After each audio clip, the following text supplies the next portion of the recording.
আসলে আমাকে একদল পাচারকারী পাচার করে দিচ্ছিল। আমি খুব কষ্ট ওখান থেকে বেঁচে ফিরেছি। আর কিচ্ছু জানি না আমি, আর কিচ্ছু জানি না, আর কিচ্ছু না। ও বাবা গো, কি কাণ্ড। আচ্ছা ঠিক আছে, একটা মেয়ের প্রাণ বাঁচিয়েছিস, ঠিক আছে, কিন্তু তোর বউ কোথায়? আমি তো সেটাই বুঝতে পারছি না। আমার বউ গেল কোথায়? তাকে কি ওই পাচারকারীরা তুলে নিয়ে গেছে? পাল্টাপাল্টি হয়ে গেছে নাকি? তুমি তো ওখানে দাঁড়িয়েছিলে, সবটা দেখেছিলে। আমাকে বলো না, সত্যি করে বলো, কি হয়েছিল ওখানে? আমি বলতে পারবো না। আমি কি করে বলতে পারবো? ওখানে না মারপিট শুরু হয়ে গিয়েছিল, আর ওই মারপিট শুরু হয়ে যাওয়ার ফলে না আমার হাত ছেড়ে দিয়েছিল ওরা। আর আমি তো ঘোমটা দিয়েছিলাম, আমি কিছুই দেখতে পারছিলাম না। উনি, আপনি আমার হাত ধরে টেনে নিয়ে এসেছেন না? হ্যাঁ, আপনিই তো। আমি তো ভেবেছিলাম যে উনি ওই পাচারকারীদের মধ্যে কেউ হবে। আমিও ওনার সাথে চলে গেছিলাম।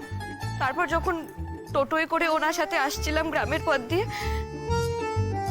তখন আমি বুঝতে পারলাম যে উনি পাচারকারীদের মধ্যে নন। কিন্তু আমি তো ভয় পেয়ে গেছিলাম।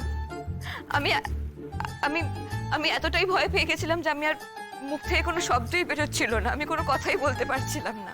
আমি শুধু আমার প্রাণ বাঁচাতে চেয়েছিলাম। আমি যদি ওখানে ফিরে যেতাম না, ওরা ওখানেই দাঁড়িয়ে থাকতো আর আমাকে আবার তুলে নিয়ে যেত। ও মা, সে কি কথা গো, সে কি কথা। হ্যাঁ গো মেয়ে, ওরা তোমাকে কোথায় পাচার করছিল? মানে তোমাকে কোথা থেকে কোথায় নিয়ে যাচ্ছিল গা? তোমার তোমার বাড়ি কোথায় গা? বাড়ি হ্যাঁ, বাড়ি আমার আমার আমার তো নিয়ে গেছিল আমাকে, কিন্তু আমার ওখানে বাড়ি কোথায়?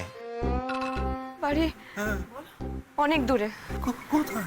অনেক দূরে। মানে ওরা আমাকে ট্রেনে করে নিয়ে এসেছিল, তারপর বাসে করে কোথাও একটা নিয়ে যাচ্ছিল। সেই সঠিক রাস্তাটা আমি বলতে পারবো না। আমি এখানকার নই। কোনখানকার? আমি বিহারের মেয়ে। তাহলে এখন কি হবে?